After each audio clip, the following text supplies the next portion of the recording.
Okay, now to what you are here to see tonight. So I'm going to give a quick overview of the editors of this fantastic collection, Teaching for Black Lives. Dyan Watson is an editor for Rethinking Schools and a member of the organization's executive board. She's a former social teacher and the social studies coordinator for the secondary program in teacher education at Lewis and Clark.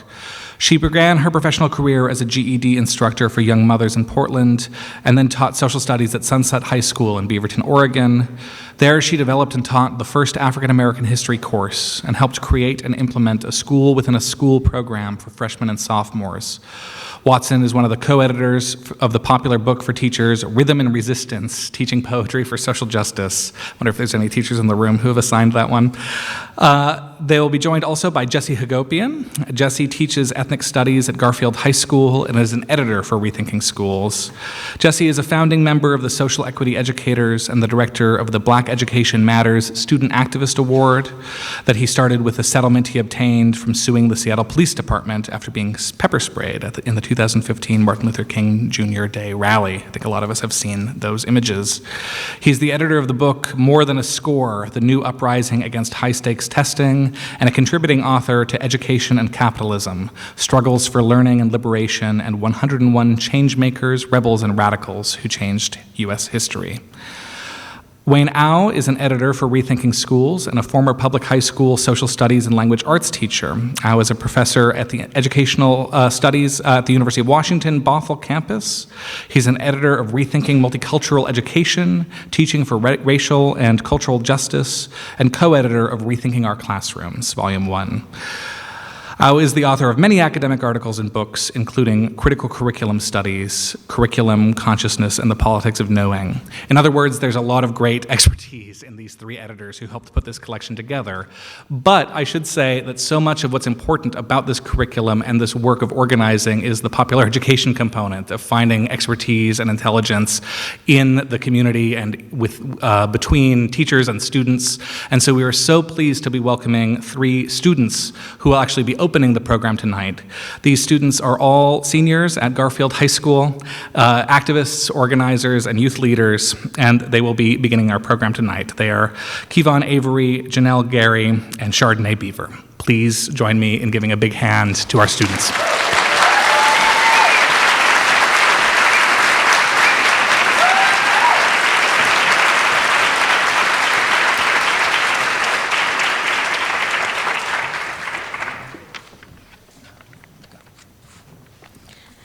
Hello, everyone. I'm Janelle Gary, and I'm one of the co-founders of New Generation.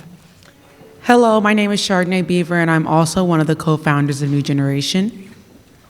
And my name is Kevon Avery, and I'm also a co-founder of New Generation. We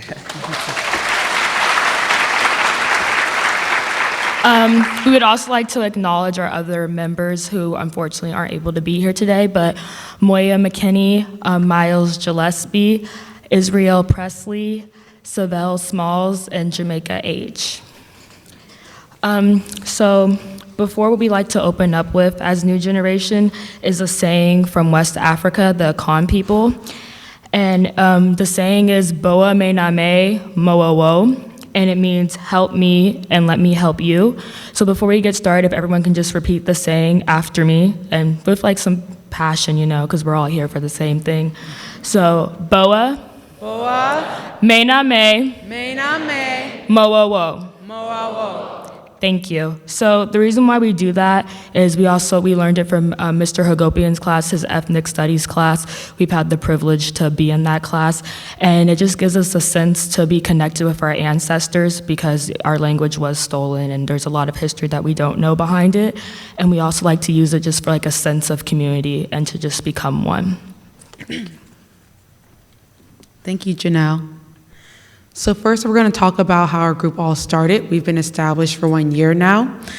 In June 2017, Charlena Lyles, a Seattle Public Schools mother, was shot and killed by our local police, 2 of them.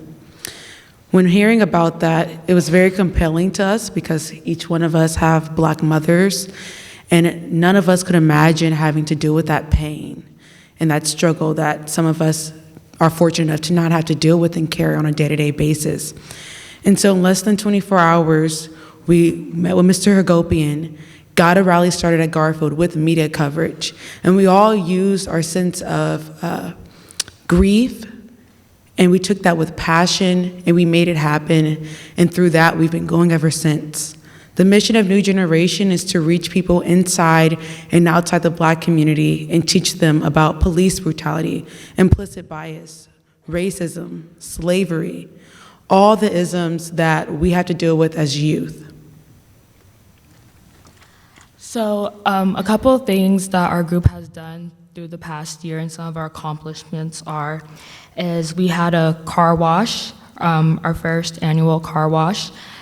We also won the Youth Student Award from Mr. Hagopian and the Michael Bennett Foundation.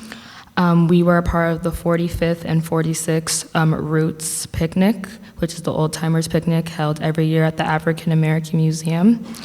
And we also had an assembly for Charlene Lyles that was Remember Her Name, and we changed it from Say Her Name to hashtag Remember Her Name because a lot of times people's message gets lost in social media and we just see them as hashtags, and we wanted to make sure that you will remember her and her legacy will continue, and she's just not something that's just gonna be popular or what's new on social media for like a month or so until the next African American male or female is shot. So that was a really big deal. It was in the Quincy Jones Auditorium.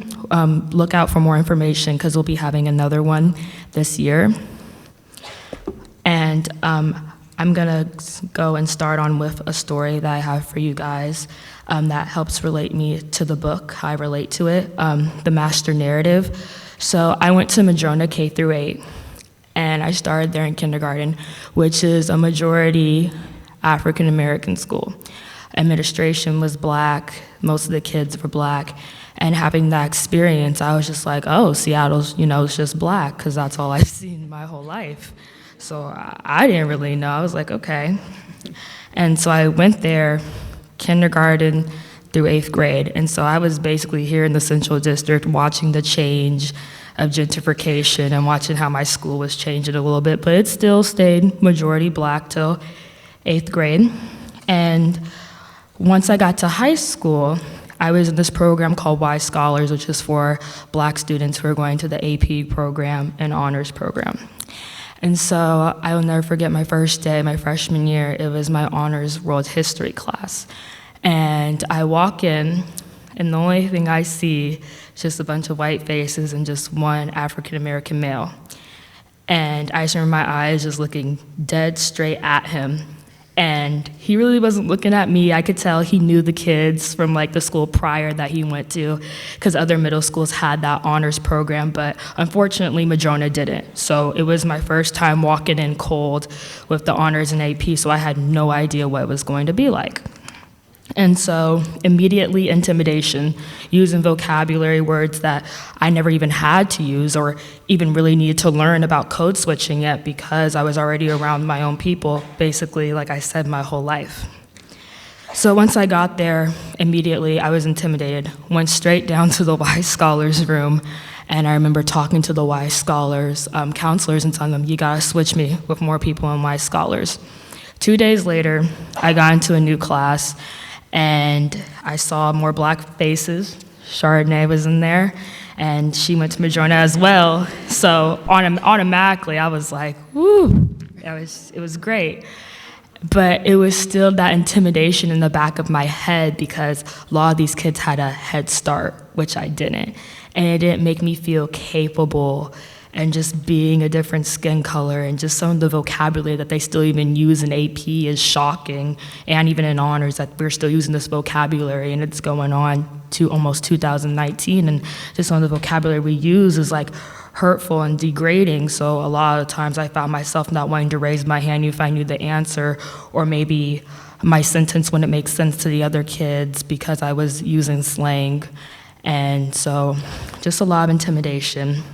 And so then, junior year, I was blessed and I was fortunate to have Mr. Hagopian, who goes to Garfield High School, and he teaches there. And I remember hearing about him my freshman year. BSC was really big, and I was like, okay, I'm gonna get involved. And so I walked into his ethnic studies class, and where you learn about the master narrative. And I realized right then and there, just in the first day of learning about the master narrative, how my whole life I was taught a master narrative with everybody else. So when I got into the group New Generation, everyone was thinking, oh, I'm educated on everything, you know, all this about Black lives and stuff. At the end of the day, I don't. I'm still trying to undo the system and undo the master narrative that I was taught just like everybody else. So when people or teachers or even people, my peers, come up to me like, can you help me with this? Can you teach me this? It's still kind of like I'm still trying to undo myself. And most of the education that I've learned is, to be honest, just learning through social media. Not everybody in every school district's blessed enough to have somebody like Mr. Hagopian that's right in their school that wants to learn and wants to teach people their background and history, not only just racism, but sexism as well. That's also coming with the African American community a lot because Black women don't really get their credit. And so there's this quote on page 10 for Teaching for Black Lives, and it's, teaching for Black lives also means considering the loneliness of learning about one's history when you might be one of the few students in class or few teachers in school that this history represents. And that stuck out to me the most because, like I said, I felt alone. And I felt like none of my teachers were going to be able to relate to me. And just reading that in the book really lets me know that, first, that I wasn't crazy and that it's really important that not only just Black teachers know, but also my white teachers know as well, or also my other people of color teachers know as well, and also that my administration knows what's going on, and to also know that other kids are also not alone, and that there are a few of us that still feel this way, and that it's okay that you can be white and speak up on an issue that you feel that's going wrong in the classroom. So I just wanted to thank Mr. Hagopian, and I really thank everybody who's here, and this book is amazing, and I really, if you haven't read it yet, please read it, and if you have, read it again and suggest it to someone because it really touched my heart in a way more than you will ever know. Thank you.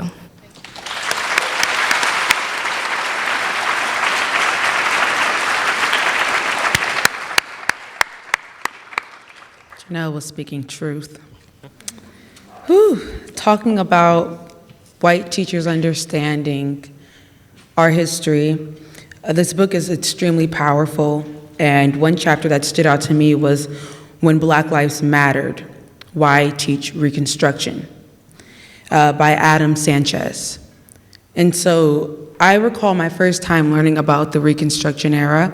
It was my junior year of high school last year, and I had to make a decision going from my sophomore year into my junior year, where you're gonna drop AP, even though it looks really good to colleges, or you're gonna really want to strive to know your history for once and actually hear from another narrative, your narrative. And I already knew, telling my friends who were signing up for AP or didn't really know why I wasn't taking AP. I said, this is for my history. They don't teach Black history. And some of them were astonished, but it's the truth. My history aren't in those textbooks, and I had to go somewhere to where it was.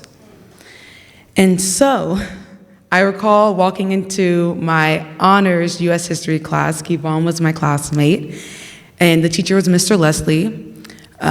He is a Garfield teacher and has been teaching for a few years now. And anybody who comes and visits Garfield, if you are a white presenting male, straight as well, please talk to him because he can give you a lot of pointers.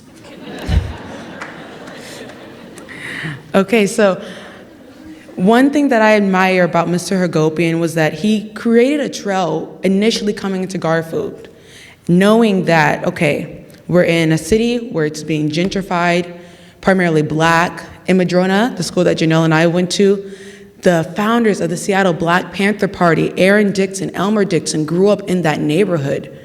And to see it being changed and gentrified and now houses being worth more than $1 million is insane. And so he knew there's something I have to do different. There's something, some story that I have to tell differently because Seattle's not getting it and these students are the future. And I appreciated that from him. And through his decision and courageous actions, Mr. Leslie, admiring him, took up that skill as well. And so what he did was, he got to know our history, and not through the white lens. I'm sorry, those who know Strayer textbooks, not through Strayer. He got to know it through us. And so when I walked into the classroom and he had posters of Black historians, Latino historians, Native historians, I was amused by it all. And when he taught the Reconstruction era, I didn't even know it. It wasn't something talked about in my family, to be completely honest. We knew that we could be mathematicians, historians, writers. We had seen it. We knew that we could be singers, rappers, artists, fashion designers. We had seen it. I had seen it in my own generation through social media. But I didn't know that centuries before, people had really gone up after being slaves for over 400 years to become congressmen. That's powerful. I didn't know that when my elders were crying when Barack Obama was elected the first Black president, let's give him a round of applause,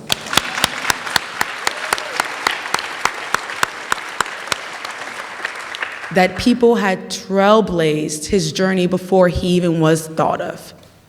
And so to know that I could be more than that instantly clicked in my head, and I saw how my Black peers lit up to know that they were just more than students, that they were also the great, great, great grandchildren of legendary people, of resilient people.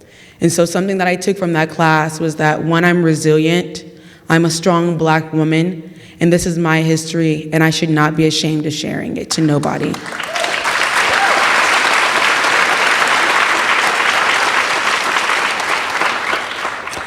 What sums up what I'm saying is actually this beautifully written line in the book. It says, in sum, the Reconstruction era was a moment when Black lives, Black actions, and Black ideas mattered. Let's get back to that.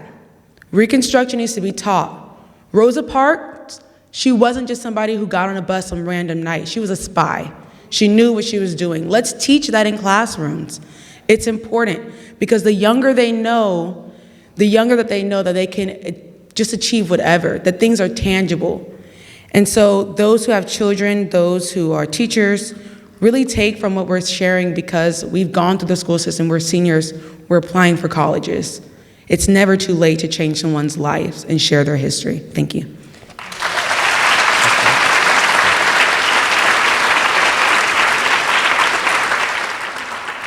All right, how's everybody doing tonight? What was that? Come on. Okay, so I'm going to be sharing about Janelle had mentioned it earlier about code switching and having to take 2 sets of notes being a Black student as myself. So I'm just going to read a tiny excerpt from page 68, and it goes like this. I find myself feeling as if I'm touching both ground and ceiling. In schools that do not engage in healing, they simply open the wounds and entrap me in rooms where I am consumed by hypocrisy, like who authored Greek philosophies? And the statues on the campus be watching me, Washington, Jefferson, Williams, clocking me. As if to say, time's up, but I don't run laps on tracks. I run laps around the scholars of tomorrow because their new schools of thought are merely old histories borrowed. So they label me militant and Black national radical, trying to put me in the learning process on sabbatical. But I don't apologize. I spit truth into the whites of eyes infected by the white lies. So that was just a little tiny excerpt from it. Yes. So that was just really powerful, but how I attach it to myself is I grew up in the suburbs, and growing up in the suburbs, I feel like I have had the best and the worst. I had the access to things that many inner city kids are still without today, but I also grew up forced into blind patriotism. When I was 8 years old, I thought that Christopher Columbus and Squanto were best friends. I thought that Lewis and Clark actually hired Sacagawea as a guide for their expedition, but little did my brown eyes know that she was actually captured and exploited for her language and knowledge of the land. But these were my heroes. These were the examples that I knew. And coming into Seattle, entering a high school known for its diversity, I knew that I would be immersed into something that I wasn't quite ready for. I was a suburban kid getting adjusted to the inner city life. I hated all my past history classes, and on top of that, I really wasn't fond of school either. But why? Because nothing pertained to me. The stories that I was told about the black heroes were cruel. I learned that the Black Panther Party was vicious and they had a vendetta against America. That's what I was taught. I was taught that Malcolm X was intolerant and ill-willed, but boy, were they wrong. And deep inside me, I felt that it was wrong. And as all these years passed, I grew more and more suspicious of that narrative. So I had to do my own research. My rebellion started in the 6th grade. We had learned about ancient Egypt, and the story was so watered down that I could not function, and I failed the test on purpose, believe it or not, because I knew that the lesson wasn't true. And my mom was upset. I was one of 4 black kids in the whole 6th grade class, and I had failed. I told her sorry excuses like I didn't study hard enough, but I did. I studied more than hard enough. I studied too hard, in fact. All my friends from elementary school said that I wasn't ready to be enrolled in an academy. But no, the academy wasn't ready for me. Hey. Amen. So fast forward to my freshman year, I was utterly disappointed with the curriculum that I was learning. And anybody out there in the audience that read a Strayer textbook were on the same wavelength, because wow. So the reason that I was mad about Strayer is, one, there was no representation. The units were dull, and the tests were all dates and time periods and staple figures in world history, but not because they were powerful, but because they led a conquest or any other form of oppression. Then my sophomore year came around, and I had my first black teacher, and that's Mr. Hagopian. And I had Janelle in that class, and I also had Israel Presley, another he's a White Scholars member, but he's also a New Generation member. And then on top of just having my first black teacher, the lessons were engaging, they were fun, they were interesting, and for the first time, I was taught a history that is based on perception, testimony, and living experience, not a textbook dialogue. As much as I wanted to learn about just black history, because for the past 12 years I was enrolled in school, I didn't learn a lot about my history other than my initial research in the 6th grade. But I will always cherish the moments that I got to spend learning about the other historically marginalized groups. I learned about the true unsung heroes of this country, the women, the LGBT, and the POC that sparked change. So the lessons and the stories in this book made it possible for me not to have to take 2 sets of notes during class. I didn't have to bounce back and forth learning what they wanted me to learn and then challenge that outside the classroom and learn what I wanted to learn, what they wouldn't tell me in the classroom. Because when you get a room full of young people and you teach them about themselves, that sparks change, that sparks a fire under everybody's tail, that tells them that they can be something great, that they're not what the textbooks paint them out to be. And that's why I think that this book is not only one for the culture, but it's something that we could all draw from it. We could all take something from it, carry it outside, and just use it in the way that we so choose. And I hope that we all choose to do that when we leave outside today, and we don't just skim a few pages and let it rot in our bookshelves, but that we really take the time to read every page, recommend it to a fellow youth that you know or a friend, and you really engage and you become these trailblazers and you become the next person in the textbook. So, thank you.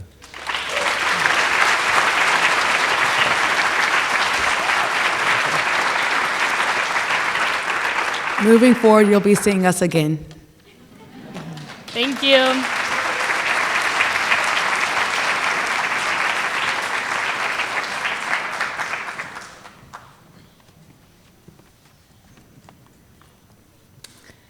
Dear Caleb, when you were almost 2, we would drop off your cousin Sydney at her elementary school. The ritual went something like this. Okay, Sid, have a good day. Okay, she'd groan as she grabbed her backpack. Bye, Caleb. Bye. You'd wave and grin with your entire body. Bye, Sydney would say one last time as she shut the door. I'd roll down the car window to allow you to say bye a few more times. As I'd roll it up, you would start to whimper. It's okay, sweetie. She'll be back before you know it. And you'll be off joining her before I know it. And it's true. Before I know it, Caleb, you'll be throwing your backpack on and waving goodbye as you run off across the playground. I think about that moment often and wonder about the condition of schools you'll enter. I worry about sending you, my black son, to schools that over-enroll black boys into special ed, criminalize them at younger and younger ages, and view them as negative statistics on the dark side of the achievement gap. Son, my hope for you is that your schooling experiences will be better than this, that they'll be better than most of mine. For 3 years of my K-8 schooling, from 7:40 a.m. until 3:05 p.m., I was black and invisible. I was bused across town to integrate a white school in southeast Portland, Oregon. We arrived at school promptly at 7:30 and had 10 full minutes before the white children arrived. We spent that time roaming the halls, happy, free, normal. Once the white children arrived, we became black and invisible. We were separated so that no more than 2 of us were in a class at a time.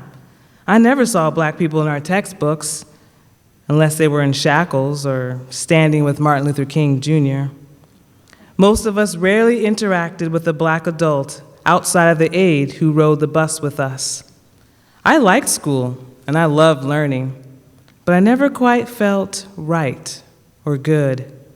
I felt very black and obvious because I knew that my experience was different from that of my peers, but also felt invisible because this was never acknowledged in any meaningful way. I became visible again at 3:05 when I got back on the bus with the other brown faces to make our journey home. Caleb, I want your teachers to help you love being in your skin. I want them to make space for you in their curricula so that you see yourself as integral to this country's history, to your classroom's community, to your peers' learning. I want your teachers to select materials where blacks are portrayed in ordinary and extraordinary ways that actively challenge stereotypes and biases. Most of all, Caleb, I want your teachers to know you so they can help you grow.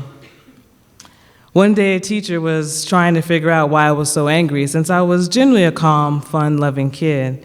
She said to me, "I know you, Diane. You come from a good family." But did she know me? She knew that I lived on the other side of town and was bussed in as part of the distorted way that Portland school authorities decided to integrate the schools. But did she know what that meant? My mom, your grandma, got us up at 6 a.m. in order for me to wash up, boil an egg just right, fix my toast the way I like it, and watch the pan of milk so that it didn't boil over, so I could have something hot in my stomach before going to school. You know Grandma, she doesn't play. We had to eat a healthy breakfast before going to school, and we had to fix it ourselves. Maybe that's what that teacher meant by good family. My teacher didn't know that we had to walk by ourselves 4 blocks to the bus stop and wait for the school bus to come pick us up. It took us a half hour to get to school. Once there, I had to constantly code switch, learn how not to be overly black, and be better than my white counterparts. Caleb, I want your teachers to know your journey to school, metaphorically and physically. I want them to see you and all of your peers as children from good families. I don't want you to have to earn credit because of whom you're related to or what your parents do for a living. And I don't want your teachers to think that you're special because you're black and have a family that cares about you and is involved in your life. I want them to know that all children are part of families, traditional or not, that help shape and form who they are. Caleb, I hope that you will have teachers who realize they are gatekeepers. I hope they understand the power they hold and work to discover your talents, seek out your dreams and fan them rather than smother them. I hope they will see you as part of a family with gifts and rich histories that have been passed down to you. I hope they will strive to know you, even when they think they already know you. I hope your teachers will approach you with humility and stay curious about who you are. When I was in 4th grade, my elementary school held a back-to-school night that featured student work and allowed families to walk the halls and speak with teachers. In each classroom was a student leader chosen by teachers. I'm not sure what my role was supposed to be, but at one point, a couple came in desiring to speak with Mrs. S. She was busy, so I thought I'd chat with them while they waited. As I approached them, they recoiled in fear and with panicked looks turned away from me and said, "Mrs. S?" My teacher looked away from the folks she was working with and said, "It's okay, she's not like the rest." I don't remember what happened next. All I remember is that this seemed to be one of the first in a long line of reassurances that I was special and not like other black boys and girls. For many years afterward, I was told on more than one occasion, "You're not like other blacks." That was supposed to be a compliment. Caleb, I pray that your teachers will not look at you through hurtful racial preconceptions. I pray that they will do the work necessary to eliminate racist practices in themselves and in those around them. I pray that they will stand up for you in ways that leave you feeling strong and capable.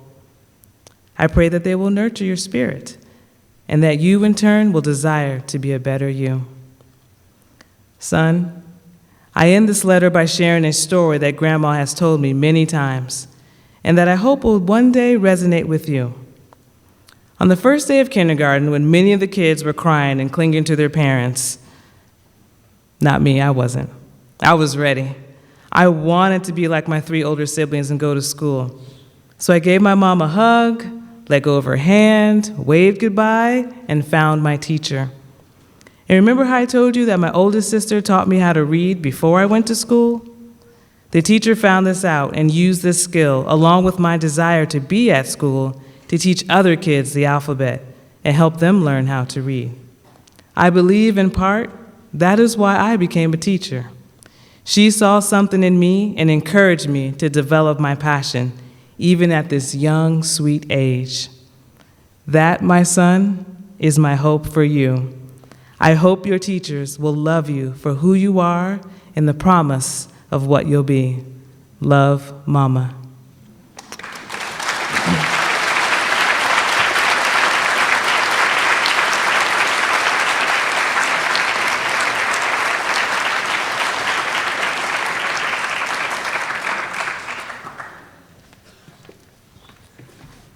Good evening, everybody. I'm Jesse Hagopian. Thank you so much, Diane. That was beautiful. And thanks to the students from Garfield. Can't thank you all enough, not only for the words you said today, but just the inspiration that I get from these students that keeps this work going in me. And my students talked about the master narrative, and I wanted to begin by showing what that looks like and why we had to write this book, Teaching for Black Lives, why we had to put this book together.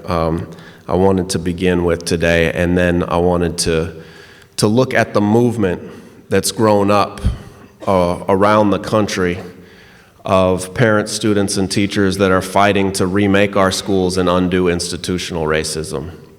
Before I get into my presentation, I just want to thank so many people that made this possible, this effort possible, and so many people that have supported this movement for Black lives and teaching for Black lives in the schools and help support my work. And I want to thank deeply Katrina Johnson, who's here, the cousin of Charlena Lyles. Thank you for being here.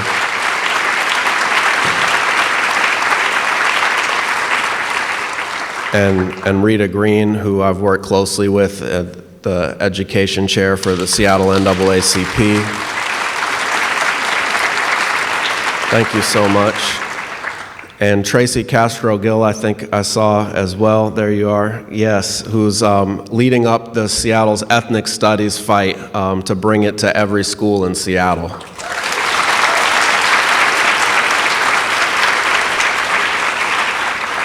And John Greenberg, who we've been fighting alongside, he got pushed out of his school for doing this work, and we helped to fight to get him back to his school, so thanks for coming. And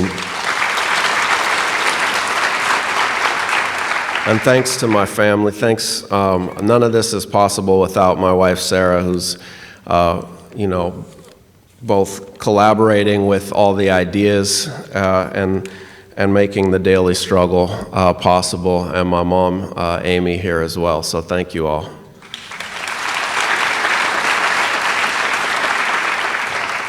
So let's look at why I had to help edit this book. Okay, and I want to show you a couple slides, if I can get the clicker to work. Here is a textbook from Connecticut that was used in the Connecticut public schools up and through last year. Okay, so we're not going back to the 1950s and digging out the old Jim Crow textbooks. I want to show you what's being used in the schools these days. Okay, so here it is. The Connecticut Adventure. Let's go on this adventure together. Okay, so here's a homework assignment that came back from this school in Connecticut. And if you look carefully, the question is, how were the slaves treated in Connecticut? And then you can see that it was the original students, and this is a 4th grade textbook. The students' answers were crossed out. Okay? And originally you can see she wrote, slaves were treated badly and cruelly and were treated like animals and goods. That was crossed out, and then she wrote, slaves were treated like members of the family.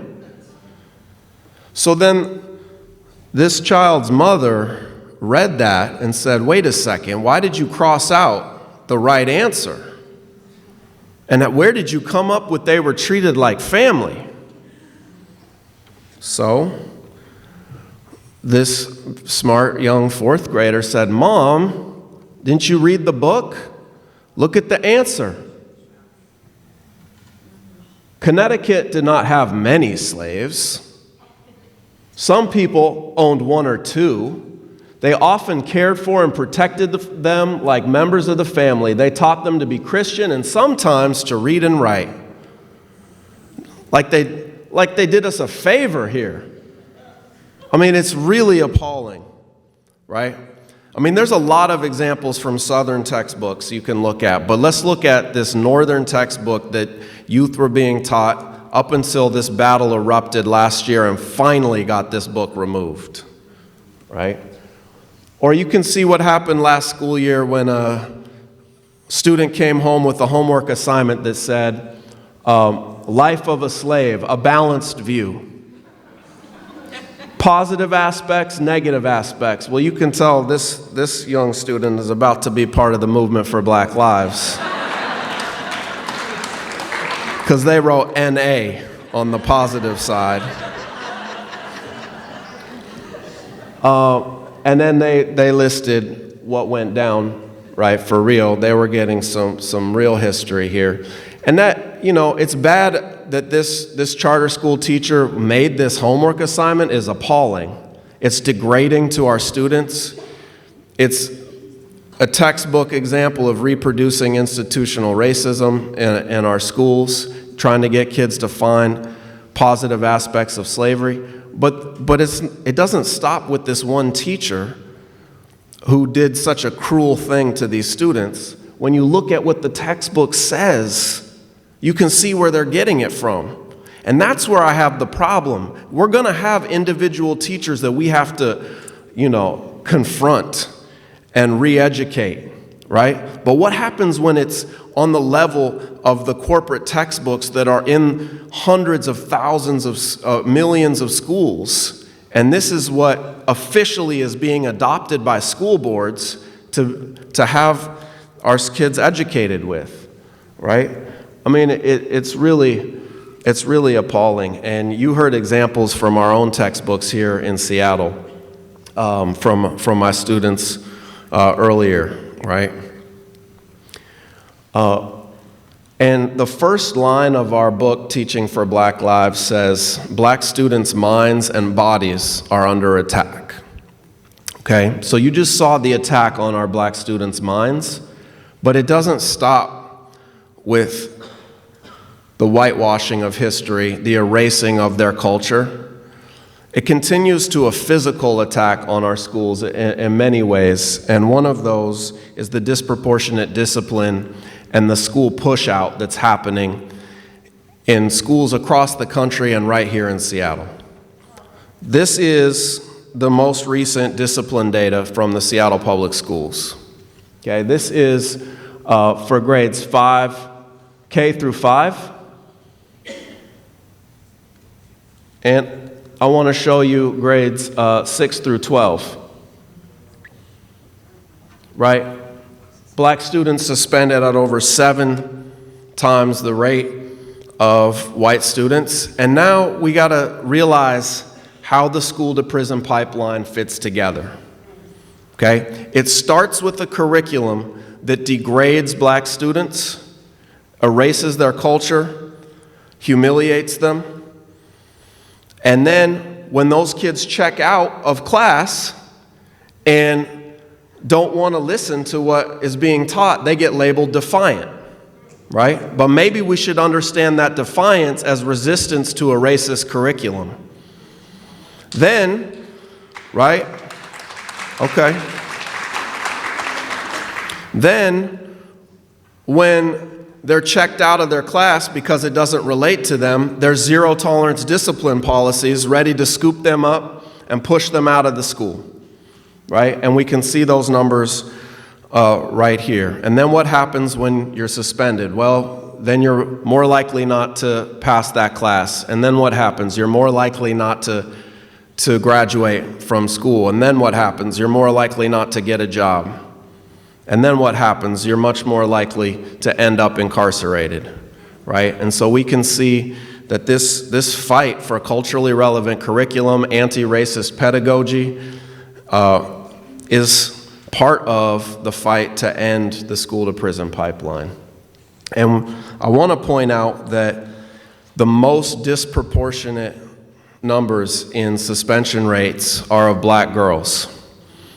You may have seen what happened on the tennis court with Serena Williams, right?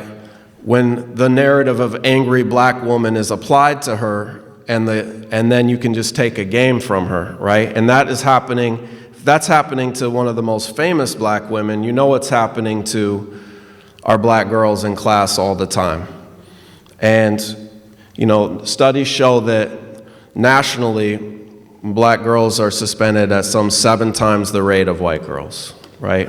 As this narrative of the angry black girl gets applied to them instead of seeing their full humanity. And if you haven't read this book, Push Out, by Monique Morris, you need to. We have an interview in Teaching for Black Lives with her about the intersection of racism and sexism and how it leads to school push-out for black girls that's worth checking out in our book.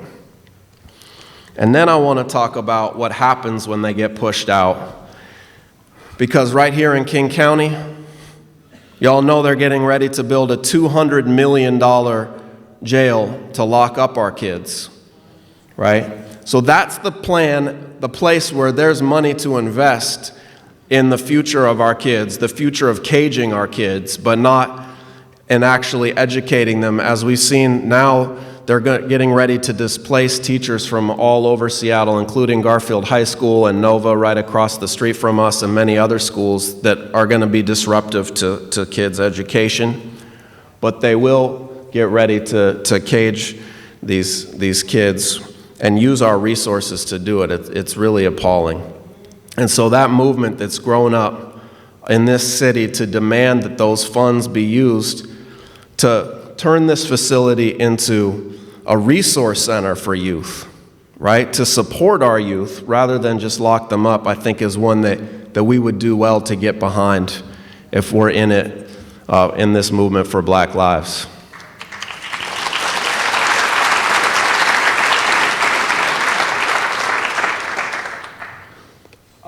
And then I just want to end by saying that there is an immense movement that's grown up called the Black Lives Matter at School movement that started right here in Seattle.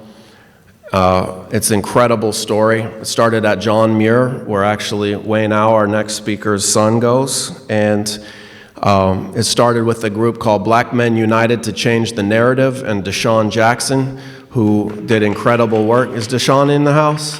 Right on, man. So glad you could make it.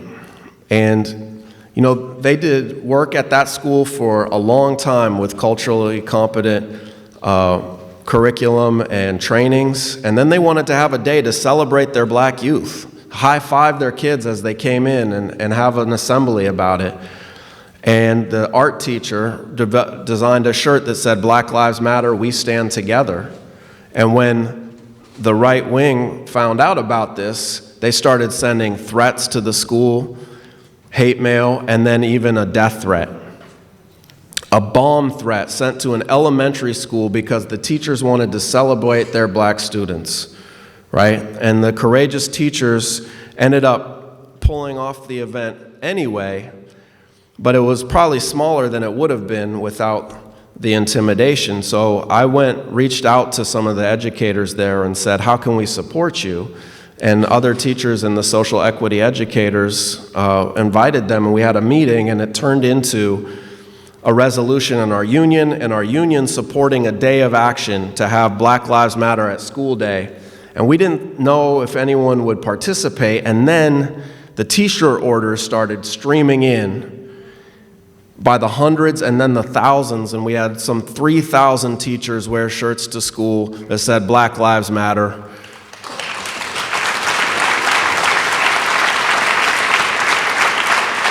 And it wasn't just the shirts. I mean, it's one thing to say that publicly and wear the shirt, but then teaching lessons about institutional racism that day was what was truly powerful. And then teachers across the country saw us on the news, and in Philadelphia, they organized it on their own. A whole week of action they expanded it to. And then Rochester, New York picked it up, and then we realized, hold up, we gotta organize this for real. And last year, we actually got on the phone and organized conference calls so that in over 20 cities across this country, they participated in a week-long Black Lives Matter at School action, teaching the 13 principles of the Global Network for Black Lives each day of the week. So I'll just end by saying we're going to do this again this year. If you want to support Teaching for Black Lives, if you want to support the Black Lives Matter at School movement, the first week of February, we are going to be an all-out force, re-educating our youth and out there rallying to transform our school systems, because our schools exist in a deeply racist society.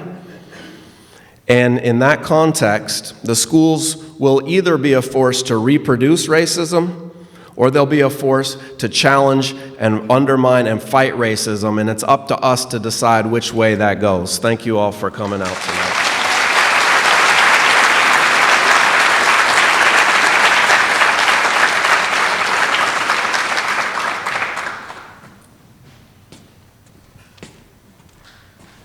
Evening, everybody. Thanks for coming out. It's lovely to see everybody here. We're just so excited about this book and the work that's happening around it. I'm going to spend a little bit of time just talking a little bit about the art of this, but also in reading a little. And thanks to Jesse to shouting out the John Muir teachers. I see the whole crew of you up there in the corner. My son's teachers, and Julie Trout, amazing artist, and Deshaun, and Ms. Kang's up there too. So I appreciate y'all. Yeah, and you have to imagine like how it hit us and hit me, right? Because like this bomb threat came down to my son's school, right? And I think about who is it that makes a threat on a school that's, almost 70% free and reduced lunch kids and huge amount of ELL immigrant population students and that's like 50% African American. I mean, and we're talking like 6 to 12-year-olds, right? Who makes a bomb threat on a school like that, right? Anyway.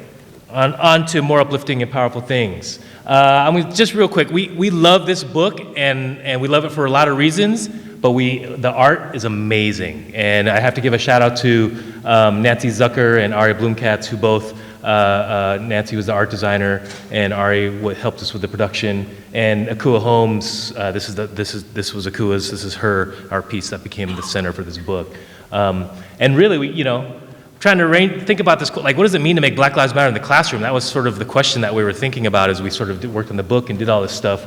And really, when we got down to it, a lot of it had to do with, like, if anti-Black racism and anti-Black white supremacy was about dehumanizing Black people, then we needed to have a space that humanized Black people, right? And so the book cover was as much about life and joy, right, as anything else. And that was really important to us.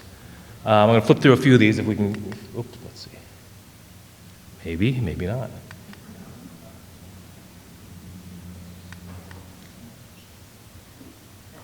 Maybe we lost it. Let's see if we can get it back.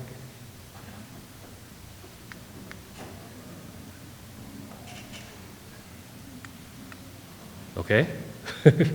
We can move on. There it is. Okay. All right. There we go. Okay, here's a wonderful piece by Damon Davis that we paid him to. We hired him to do this piece for us, for the intro for the book, and also a piece by the editors of Rethinking Schools that we did for the magazine. And to be clear, we did our very best. We always sought out Black artists for the book. This is the wonderful piece of art by Howard Berry that accompanies Jesse's piece about the student protests. Like, amazing.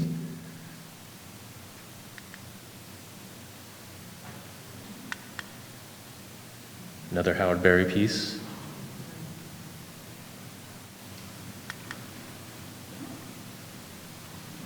Boris Semenyanko's piece on I just love how it fits together with taking the fight against white supremacy into schools. So what does it mean to pull back the lens on the master narrative that the students talked about, that Jesse talked about in his piece, and trying to symbolize that?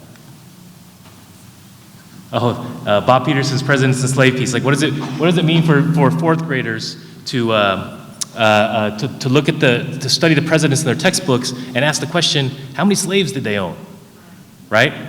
And so he turns it into both a historical lesson and also a mathematics lesson as well. And then they write to the publishers. But to have that picture of is just, it's stunning to me, upsetting and stunning.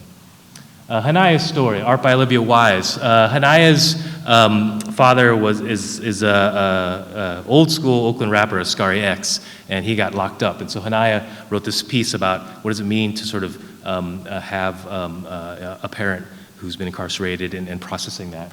A couple more pieces. Dear White Teacher, art by Richie Pope. And what do you mean when you say urban? Another one of Diane's pieces in there, right?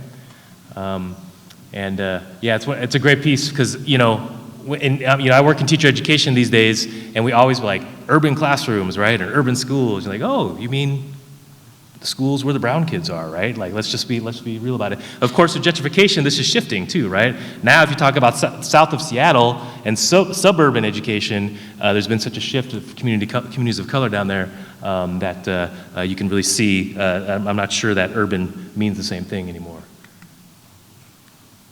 Most gentrified city of the century. Speaking of gentrification, you might think this article is about Seattle. It's actually about Portland. Okay. Right, but peeling back the curtain, right, of what this means for our communities. We, like, the one on the left, this accompanies Jesse's piece about Haiti, right, and how that's sort of the disaster capitalism and what that's meant for Haiti and schools there and education there. It was such a disturbing piece, we almost like didn't put it in the book, but then the power of it is also the reason why to put it in the book, right? And this other piece goes with the piece on the right speaks to an article, a chapter that's about the lead poisoning in Flint, right, and the teaching of that stuff.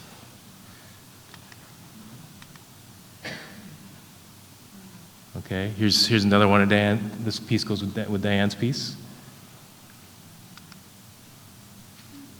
The one on the left goes with one of my chapters in the book about about sort of the white supremacy and racism embedded in high-stakes standardized testing, right? And I love the spikes in the test, right? And the other piece had to do with queering Black history, okay, the piece on the right. Just beautiful. Okay, this is a piece by Linda Christensen. The chapter is Raised by Women, and the piece is Nurtured by Maya Freeland. And this is a piece around restorative justice, Eric Ruins. And then a wonderful piece by Molly Crabapple with James Baldwin. So I'm going to wrap up here, not by focusing less on this art piece, but just for 2 minutes, read a couple pieces from the Baldwin.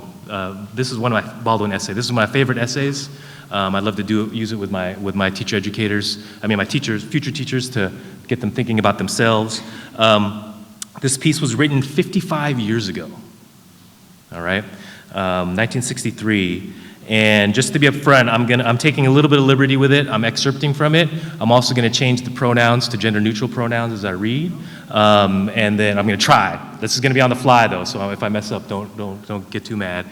He also uses the word Negro in there, and I'm obviously not going to use that in the context of the reading, so I'm going to switch it up to Black. But just want to let you know. So this is Baldwin, and honestly, Baldwin is so amazing. I'm not trying to pretend that I'm anywhere close to Baldwin's amazingness, but it's such a powerful piece that I just wanted to pull some excerpts from it, because it really, 55 years ago, and it speaks to now, okay? And I'm just going to read for a couple minutes so we can get to the Q&A and the book signing and all that stuff. So here's Baldwin's words. This is Baldwin's Talk to Teachers. Let's begin by saying that we are living through a very dangerous time. Everyone in this room is in one way or another aware of that. We are in a revolutionary situation, no matter how unpopular the word has become in this country. The society in which we live is desperately menaced, not by Khrushchev, but from within, like shades, right, of Russian meddling. To any citizen of this country who figures themselves as responsible, and particularly those of you who deal with the minds and hearts of young people, must be prepared to quote unquote go for broke. Or to put it another way, you must understand that in the attempt to correct so many generations of bad faith and cruelty, when it is operating not only in the classroom but in society, you will meet the most fantastic, the most brutal, and the most determined resistance. There is no point in pretending that this won't happen. Now, the crucial paradox which confronts us here is that the whole process of education occurs within a social framework that is designed to perpetuate the aims of society. Thus, for example, the boys and girls who were born during the era of the Third Reich, when educated to the purposes of the Third Reich, became barbarians. The paradox of education is precisely this, that as one begins to become conscious, one begins to examine the society in which they are being educated. The purpose of education, finally, is to create in a person the ability to look at the whole world for themselves, to make their own decisions, to say to themselves that this is black or this is white, to decide for themselves whether there is a God in heaven or not. To ask questions of the universe, but then learn to live with those questions is the way they achieve their own identity. But no society is really anxious to have that kind of person around.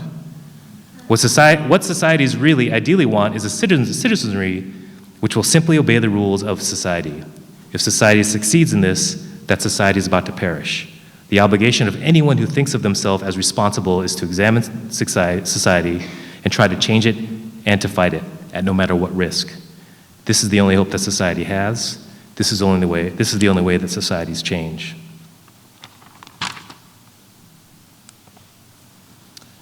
All of this centers the child's consciousness much sooner than we as adults would like to think it does. As adults, we are easily fooled because we are anxious to be fooled. But children are very different.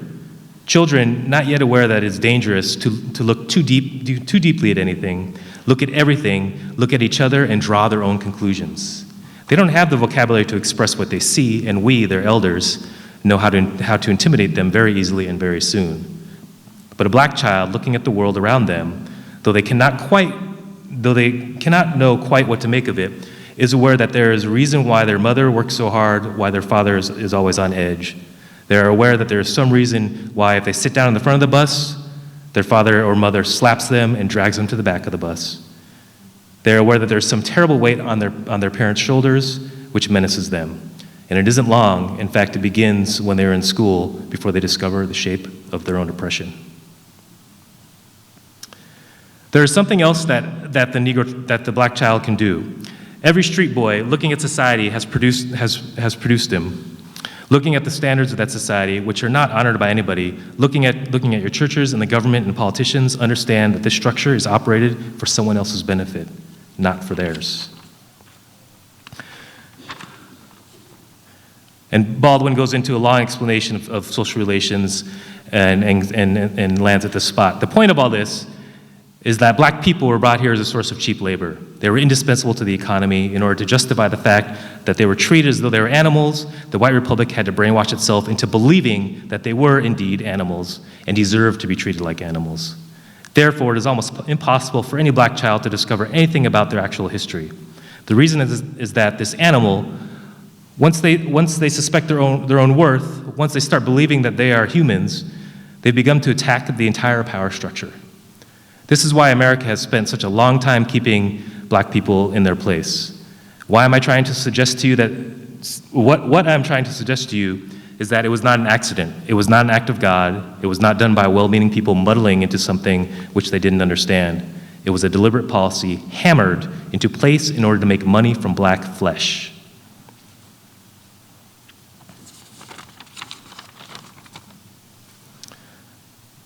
Baldwin ends this piece speaking directly to teachers. Quote, I began by saying that one of the paradoxes of education was that precisely at the point at which you begin to develop a conscience, you must find yourself at war with your society. It is your responsibility to change society if you think of yourself as an educated person, and on that basis of the evidence, the moral and political evidence, one is compelled to say that this is a backward society. Now, if I were a teacher in this school, or any black school, and I was dealing with black children who were in my care only a few hours of every day and would then return to their homes and to the streets, children who have an apprehension of their future, which with every hour grows grimmer and darker, I would try to teach them. I would try to make them know that those streets, those houses, those dangers, those agonies by which they are surrounded are criminal. I would try to make each child know that these things are the result of a criminal conspiracy to destroy them. I would teach them that if they intend to be a human, they must at once decide that they are stronger than this conspiracy, and that they must never make peace with it. And that one of the weapons for refusing to make peace with it and for destroying it depends on what they decide they are worth. I would teach them that there are very few standards in this country which are worth a person's respect. That it is up to them to change these standards for the sake of life and health of this country. I would teach them that the press they read is not as free as it says it is, that they can do something about that too. I would try to make them know that just as American history is longer, larger, more various, and more beautiful and more terrible than anything anyone has ever said about it, so is the world larger, more daring, more beautiful, and more terrible, but principally larger, and that it belongs to them. I would teach them that they don't have to be bound by the expediencies of any given administration, any given policy, any given morality, that they have the right and the necessity to examine everything. I would suggest to them that they are living at the moment in an enormous province. America is not the world, and if America is going to become a nation, she must find a way, and this child must help her find a way to use the tremendous potential and tremendous energy with which this child represents. If this country does not find a way to use that energy, it will be destroyed. All right, that's it. Thank you.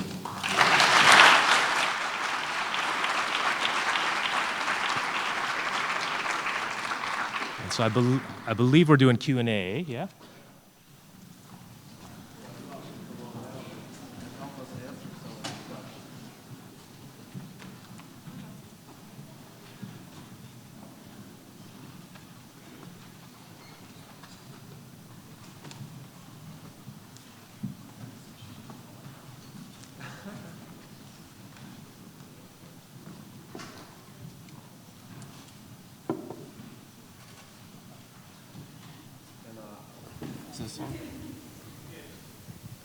Yeah. Oh, and I also just wanted to give a shout out to Jeanette Dubois that I saw, Garfield High School teacher. Thank you for coming as well, one of my collaborators.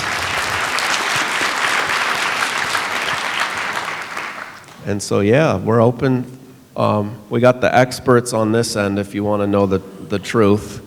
But we're all open for questions. We got a little bit of time.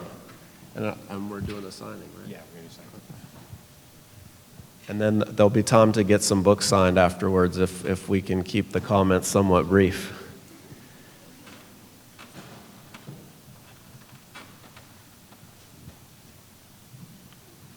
Didn't make anyone think of anything? Yeah, there's a couple mics, so feel free to come on up and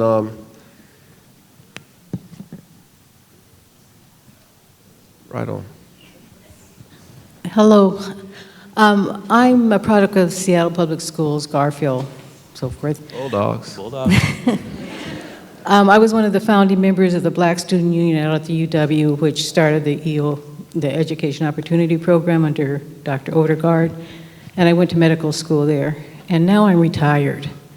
And it's beautiful to see you folks there, and this is just a wonderful program, but it's very frustrating to me to see that since I was there, went through, retired, and then not much has changed. In fact, some of it's really frustrating because it looks like some of it went backwards. Some of the things have gone backwards.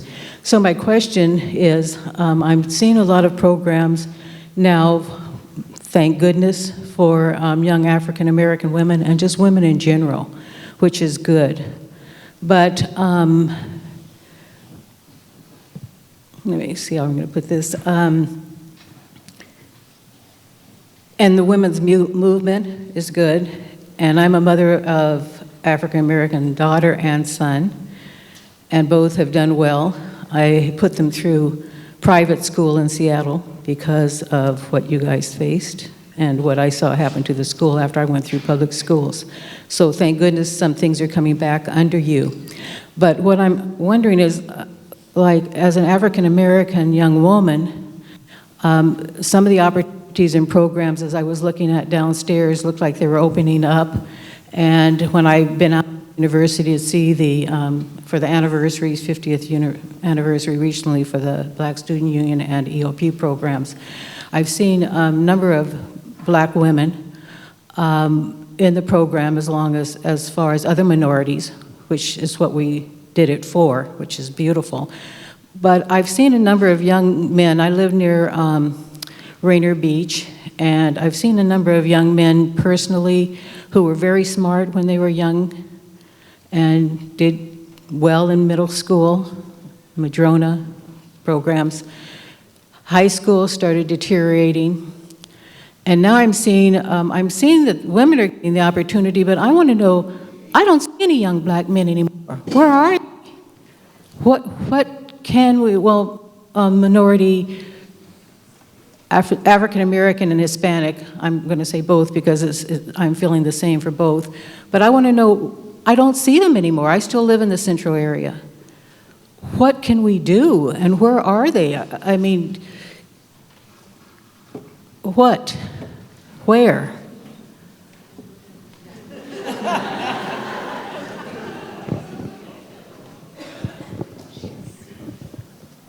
So I grew up around a bunch of young men. In fact, a lot of people in my household are young Black men as well. And I have a lot of friends at Garfield and Rainier Beach and other predominantly POC schools. Well, Garfield is actually no longer, believe it or not, but definitely Beach and South somewhat.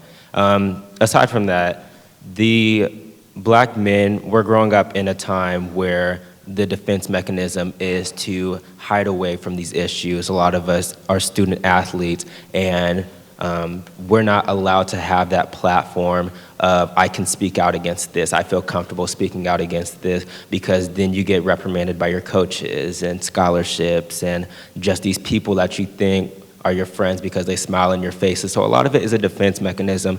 They're still very intelligent. I have conversations with a lot of them. In fact, a member of our group, Savell Smalls, he's one of the biggest student athletes in the state, and he even, in the country even, and he's expressed that sometimes, like, he doesn't even feel comfortable himself speaking out because it could really backlash. So it's not that they're shying away from being educated, because a lot of us are still educated these days. We still care, we still have opinions on these issues, but it's just the world, the weight of the world is so heavy on our shoulders that if we say something, everything could crack. So, and then to answer the second part of your question about what we can do, I feel like we need to have these conversations with our young black men and really know that you're powerful. Like Chardonnay had said, tell them about the leaders that they never heard before. Yes, we hear about MLK. Yes, we hear about Malcolm X, but tell us more. You know, just educate us on these historical icons, these unsung heroes that don't get the recognition that they deserve, so that way they can know that they're more than just the athlete that society deemed them to be, and that they could be a scholar, they could be the next president, they could be the next mayor, the next, just anything they put their mind towards. I feel like that just empowering and having those conversations, that open dialogue, will really spark an interest in young men to step up more. So.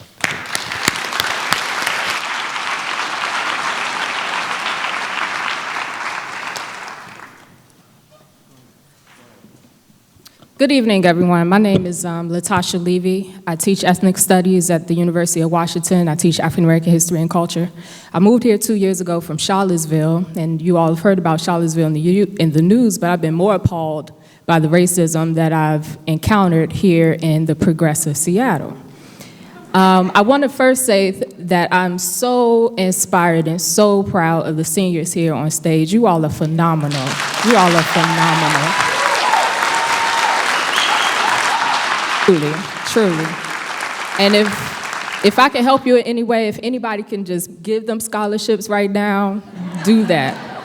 But I want to underscore that just to plant a seed in the conversation, and I want to thank you all for this amazing work, is just to underscore for people in the audience and also for teachers who are primarily white, and also for those who are non-black but people of color. It's important for everyone to know this history, to know the history of slavery, to know the history of modernity, to know that Africans invented civilization. So it's not just about teaching for black lives. You all have to teach for your lives, okay? We teach for black lives so that all of us get free. So even if you don't have black kids in your classes, it is critically important to teach them the truth about our history, just so they understand the world that we live in.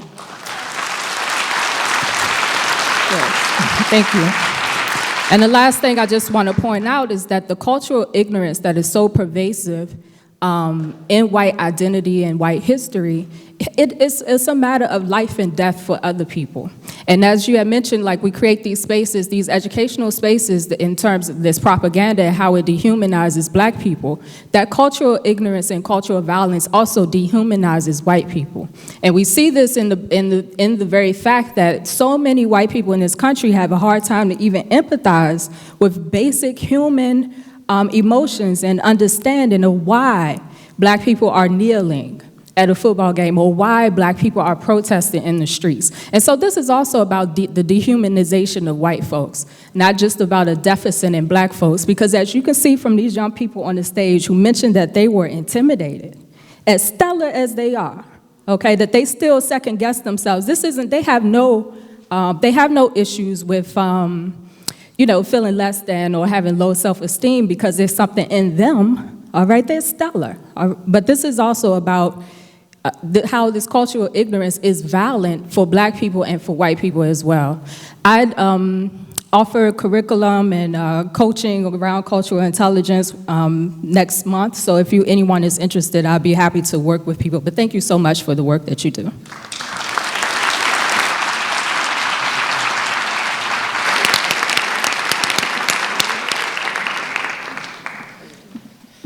Y'all killed it tonight. Thank you so much for coming in. My name is Joseph Erickson. I'm an ethnic studies teacher in Edmonds. I was a student of Diane Watson's at Lewis and Clark. And so two things. First of all, DW, it's amazing to see you. I remember right before I graduated, and there was only one person of color in our cohort. I remember that. And I want to get to Wayne about a question about that in a second. But you told me that you would trust me to teach your kids. And I didn't understand at the moment how heavy that was and how intense that was, but tonight I was moved to tears by you speaking, and I've heard you tell that story before, but it has a lot of weight to it 5 years later.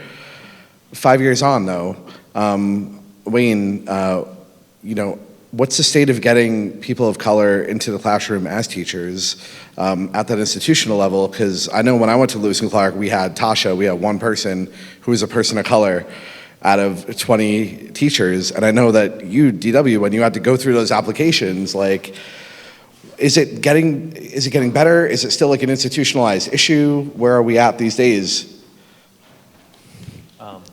Here in Washington, it's still an institutionalized issue, right? I mean, I always see it as every level, every credential, like, Jesse showed the stats from the discipline rates. I think it's like every level becomes a filter, right? Who graduates, who gets into college, who persists, gets their BA, who persists, gets their MA, having met all the stuff. And then here in Washington, it's like past the Ed TPA, plus the Westie, and the West, like there's the whole stack of tests, right? And so then, and that becomes just this incredible filtering mechanism. I do think, there's some promise in, for instance, at UW-Bothell, where I'm at, our undergraduate population is, over 50% like non-white students, and it's over 50% first-gen college students. And so we're talking about how do we figure out a way to build a pipeline for a faster degree to credential, right? So that we can take advantage of the fact that we have these students in our undergrad programs, right? And create a pathway to teaching. But that, honestly, that's those kinds of pathways and figuring out how to help folks. Like, my goal, I want to take the ethnic studies majors at UW-Bothell and just say, okay, come on, be a social studies teacher, and let's just like move you into space, right? And there's obstacles to that, and the desires there. We just have to figure out how to institutionalize that stuff so we can get around some of those other, some of the other institutionalized racism and stuff that we're dealing with. All right, thank you. Thank you.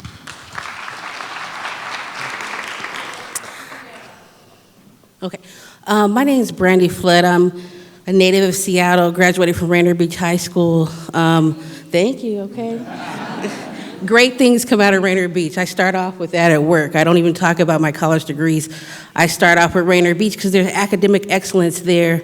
My question is, if you guys have any ideas, the way the Seattle Public Schools is set up to pit us against each other, and it really frustrates me as a PTA person to go and advocate for Rainier Beach. We're 97% of the kids of color. We're the last of everything. I can't tell you how much it pisses me off to go to open house and we get the teacher that's their first year in teaching, and the first thing they say is, "This is my first time teaching at an urban school." How can we organize better as a community, not school by school, to get resources? Because the bottom line is we need money to be able to achieve the things that we see at Garfield, that we see at Lakeside, that we see at Ingram. And so do you guys have any suggestions around that? I hate just going and fighting for Beach, and I'm fighting against Franklin and Garfield. All those kids belong to me. All those brown kids belong to us, and I don't like the way that feels.